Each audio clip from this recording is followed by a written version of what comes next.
चापा में आरएसएस के प्रांत कार्यवाहक चंद्रशेखर देवांगन के पिता स्वर्गीय बंसीलाल देवांगन के दशगात्र में शामिल हुए और शोकाकुल को ढांढस दी और इस दुख की घड़ी में परमात्मा से परिवार को संबल प्रदान करने की कामना की।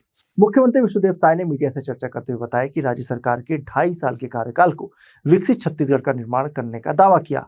साथ ही लोगों की समस्याओं के निराकरण के लिए मुख्यमंत्री हेल्पलाइन नंबर जारी करने का दावा किया।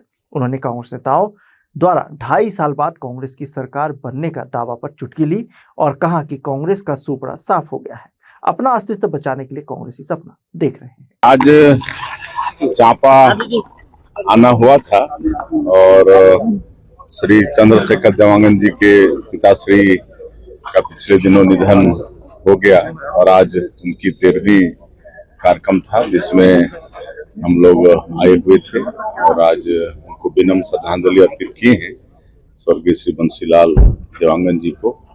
और प्रभु से प्रार्थना है कि उनकी आत्मा को शांति प्रदान करें, अपने चरणों में स्थान दें और उनके शोक संतप्त परिवार को इस गहन शोक को सहने की शक्ति प्रदान करें।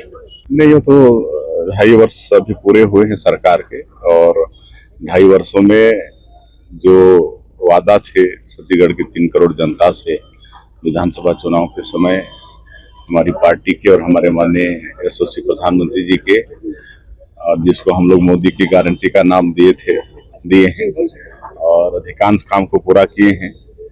18 लाख लोग प्रधानमंत्री आवास से वंचित हो गए थे, उसकी स्वीकृति हो गई है। किसानों से जो वादा था 3100 रुपया प्रति क्विंटल धान का कीमत देने का, 21 क्विंटल प्रति एकड़ खरीदने का, उसको भी लगातार 3 वर्षों से पूरा कर रहे हैं, आगे भी पूरा करेंगे। और 2 साल का बकाया बोनस भी दिए हैं और 70 लाख महिलाओं को महतारी बंधन का हर महीने के 1000 रुपया देते हैं। 28 किस्त उसका दे चुके हैं। 18,000 करोड़ से ज़्यादा हमारी माताओं के खाते में हम लोग महतारी बंधन का भेज चुके हैं। और अब नक्सलवाद समाप्त होने के बाद बस्तर की माताओं को भी इसका लाभ पिछले 2 महीने से मिलना शुरू हो गया है।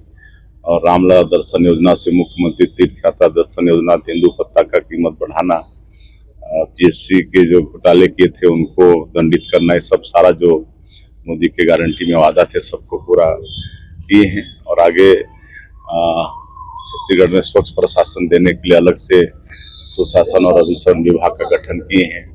अभी मुख्यमंत्री हेल्पलाइन 1076 वो मतलब चालू किए हैं और देश के मतलब लोग 1076 डायल करके अपनी कोई भी समस्या मांग को छोड़ के समस्या को उसमें रजिस्टर करा सकते हैं और सभी समस्याओं के निदान के लेके टाइम बाउंड भी किए हैं और उस अवधि में उनका समाधान करके उनको सरकार देगी, तो एक तरह से सीधे सरकार से जुड़ने का एक माध्यम भी हो गया। वो तो कोई भी पार्टी राजनीतिक पार्टी है, सबका दावा रहता है सरकार बनाने का, जीतने का, लेकिन आज हम समझते हैं कि पूरे देश की जनता का विश्वास एनडीए और भारतीय जनता पार्टी पर है।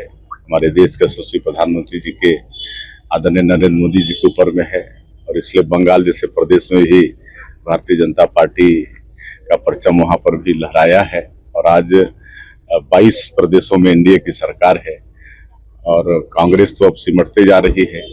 तो इच्छा तो सब जताते हैं और मजबूरी भी होती है उनका बोलना।